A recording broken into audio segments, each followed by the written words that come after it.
नमस्कार दोस्तों, आप सभी का हमारे YouTube चैनल पर स्वागत है। हम RPSC कक्षा 12वीं के इतिहास को पढ़ रहे थे, जिस बुक का नाम है भारत का इतिहास। और इस बुक के हमने 3 अध्याय पूरे पढ़ लिए। आज हम पढ़ेंगे अध्याय 4 का पाठ 29। ठीक है, ये अध्याय 4 का 29 पाठ है, जो लास्टवा पाठ है। फिर हम अध्याय 5 स्टार्ट करेंगे इससे बाद। ठीक है, तो अभी तक आपने पिछले वीडियो नहीं देखे तो आप प्ले लिस्ट में जाकर सभी वीडियो देख सकते हो। और जो कोई भी विद्यार्थी जो कक्षा 12वीं में पढ़ रहा है तो उनके साथ ये वीडियो ज़रूर शेयर करें। ये जो अध्याय है ये 10 नंबर का है। और अगर आप इसके PDF नोट पाना चाहते हो तो आप हमारे टेलीग्राम चैनल को ज्वाइन कीजिए, जिसकी लिंक आपको डिस्क्रिप्शन में दे रखी है। यदि किसी कारणवश वो लिंक काम नहीं करती तो आप टेलीग्राम पर जाइए, वहाँ पर हमारे जो YouTube चैनल का नाम है वह सर्च कीजिए और चैनल को ज्वाइन कीजिए। ठीक है, तो चलिए स्टार्ट करते हैं पढ़ना। आज हम पढ़ेंगे पेशवा साम्राज्य या पेशवाओं को पढ़ेंगे।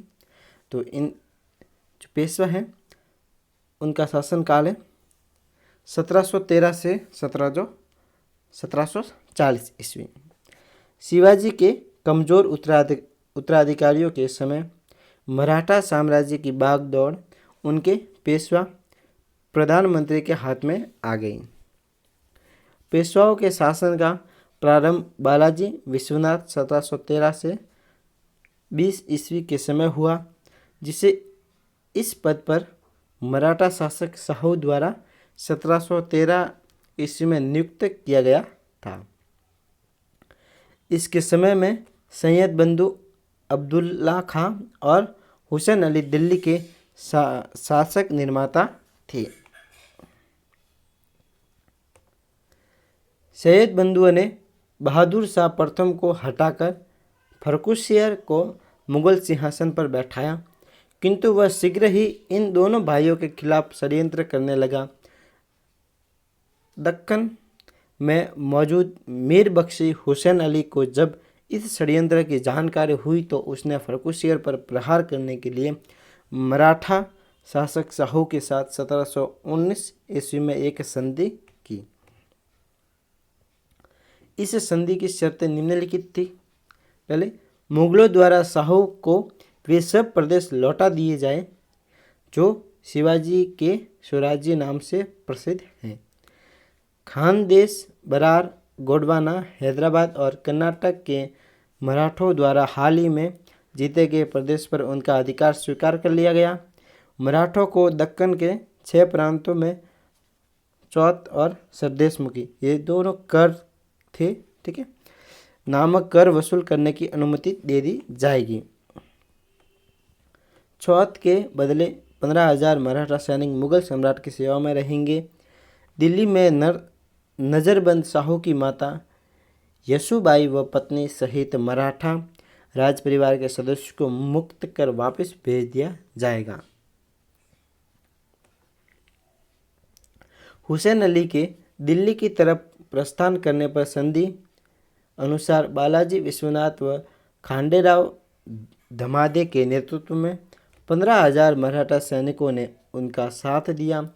सैयद बंधुओं ने फर्रुखसियर को अपदस्थ कर रफ़ी उद दर्जात को मुगल बादशाह बना दिया, जिसने उपरोक्त संधि को स्वीकृति प्रदान कर दी।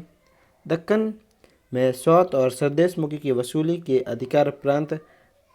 अधिकार प्राप्त करना बालाजी विश्वनाथ की बहुत बड़ी सफलता थी। उसे मराठा साम्राज्य का द्वितीय संस्थापक कहा गया। और जो प्रथम संस्थापक है वास्तविक वह है शिवाजी महाराज, और द्वितीय संस्थापक इन्हें कहा गया बालाजी विश्वनाथ को। ठीक है, आगे पेशवा बालाजी विश्वनाथ की मृत्यु के बाद उसके बड़े पुत्र बाजीराव 1720 से 1740 को पेशवा पद पर नियुक्त किया गया। इस समय उसकी आयु मात्र 20 वर्ष थे। मुगल साम्राज्य की शोचनीय दशा का लाभ उठाकर वह उसके अधिक से अधिक प्रदेशों को छीन लेना चाहता था। उसने अपनी तर्कपूर्ण व्याख्या द्वारा यह कहते हुए शाहू का समर्थन हासिल कर लिया कि हमारे लिए यही समय है कि हम विदेशियों को देश से निकालकर कीर्ति प्राप्त कर ले। हमें सूखे वृक्ष की जड़ों पर प्रहार करना चाहिए, शाखाएं तो अपने आप गिर जाएंगी। पेशवा की योजना से प्रभावित होकर साहू ने कहा, तुम मराठा पताका को हिमालय की चोटी पर फहरा देंगे।